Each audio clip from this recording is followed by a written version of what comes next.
Hakim-Hakim pasal 3. Bangsa-bangsa asli yang dibiarkan tinggal di Kanaan. Inilah bangsa-bangsa yang dibiarkan Tuhan tinggal untuk mencobai orang Israel itu dengan perantaraan mereka, yakni semua orang Israel yang tidak mengenal perang Kanaan. Maksudnya hanyalah supaya keturunan-keturunan orang Israel yang tidak mengenal perang yang sudah-sudah dilatih berperang oleh Tuhan. Yang tinggal ialah kelima raja kota, orang Filistin, dan semua orang Kanaan, orang Sidon, dan orang Hewi, yang mendiami pegunungan Libanon, dari gunung Baal Hermon, sampai ke jalan yang menuju ke Hamat.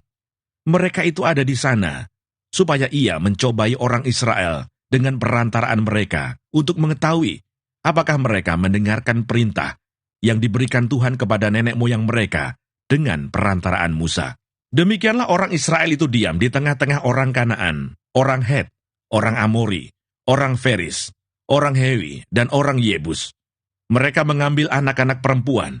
Orang-orang itu menjadi istri mereka dan memberikan anak-anak perempuan mereka kepada anak-anak lelaki orang-orang itu, serta beribadah kepada Allah orang-orang itu.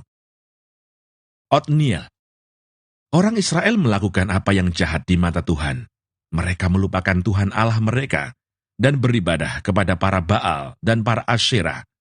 Lalu bangkitlah murka Tuhan terhadap orang Israel, sehingga ia menjual mereka kepada Kushan Rishyataim, Raja Aram Mesopotamia, dan orang Israel menjadi takluk kepada Kushan Rishyataim 8 tahun lamanya. Lalu berserulah orang Israel kepada Tuhan. Maka Tuhan membangkitkan seorang penyelamat bagi orang Israel, yakni Otniel, anak Kenas, adik Kaleb.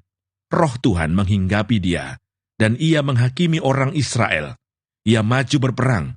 Lalu Tuhan menyerahkan Kushan Rishyataim, Raja Aram, ke dalam tangannya, sehingga ia mengalahkan Kushan Rishyataim. Lalu amanlah negeri itu 40 tahun lamanya. Kemudian matilah Otniel, anak Kenas. Ehud. Tetapi orang Israel melakukan pula apa yang jahat di mata Tuhan. Lalu Eglon, Raja Moab, diberi Tuhan kuasa atas orang Israel, oleh sebab mereka telah melakukan apa yang jahat di mata Tuhan. Raja ini mengajak Bani Amon dan Bani Amalek menjadi sekutunya. Lalu majulah ia dan memukul orang Israel kalah. Kota pohon korma diduduki mereka. 18 tahun lamanya, orang Israel menjadi takluk kepada Eglon, Raja Moab. Lalu orang Israel berseru kepada Tuhan. Maka Tuhan membangkitkan bagi mereka seorang penyelamat, yakni Ehud, anak Gera, orang Benyamin, seorang yang kidal. Dengan perantaraannya, orang Israel biasa mengirimkan upeti kepada Eglon, Raja Moab. Dan Ehud membuat pedang yang bermata dua, yang panjangnya hampir sehasta, disandangnya lah itu di bawah pakaiannya, pada pangkal paha kanannya. Kemudian ia menyampaikan upeti kepada Eglon, Raja Moab. Adapun Eglon itu seorang yang sangat gendut. Setelah Ehud selesai menyampaikan upeti itu, disuruhnya pembawa-pembawa upeti itu pulang. Tetapi ia sendiri berhenti pada batu-batu berpahat yang di dekat Gilgal dan kembali menghadap raja. Berkatalah ia, "Ada pesan rahasia yang kubawa untuk tuanku ya raja," kata Eglon. "Diamlah dahulu." Maka semua orang yang berdiri di depannya itu pergi keluar. Lalu Ehud masuk mendapatkan dia, sedang ia duduk sendirian di kamar atas, di rumah peranginannya. Berkatalah Ehud, "Ada firman Allah yang kubawa untuk tuanku." Lalu bangunlah ia berdiri dari tempat duduknya. Kemudian Ehud mengulurkan tangan kirinya. Dihunusnya pedang itu dari pangkal paha kanannya, dan ditikamkannya ke perut raja, sehingga hulunya beserta mata pedang itu masuk. Lemak menutupi mata pedang itu, sebab pedang itu tidak dicabutnya dari perut raja. Lalu keluarlah ia melalui pintu belakang. Demikianlah Ehud sampai ke serambi. Pintu kamar atas itu ditutup dan dikuncinya setelah ia keluar. Baru saja ia keluar, datanglah hamba-hamba raja melihat. Tetapi pintu kamar atas itu terkunci. Lalu berkatalah mereka, "Tentulah ia membuang air di kamar rumah peranginan itu." Lalu mereka menunggu-nunggu sampai menjadi bingung. Tetapi raja tidak membuka pintu kamar atas itu. Kemudian mereka mengambil kunci, membuka pintu, maka tampaklah tuan mereka mati tergeletak di lantai. Sedang mereka berlambat-lambat, Ehud meloloskan diri.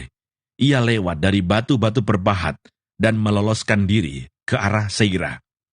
Setelah ia sampai ke sana, ditiupnyalah sangkakala di pegunungan Efraim. Lalu turunlah orang Israel bersama-sama dengan dia dari pegunungan itu, dan ia sendiri di depan.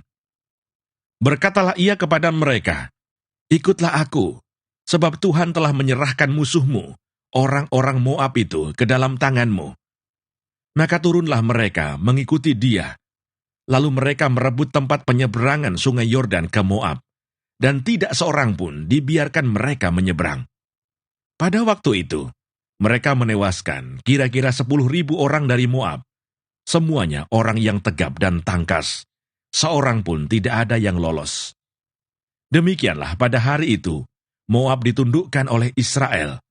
Maka amanlah tanah itu 80 tahun lamanya. Samgar.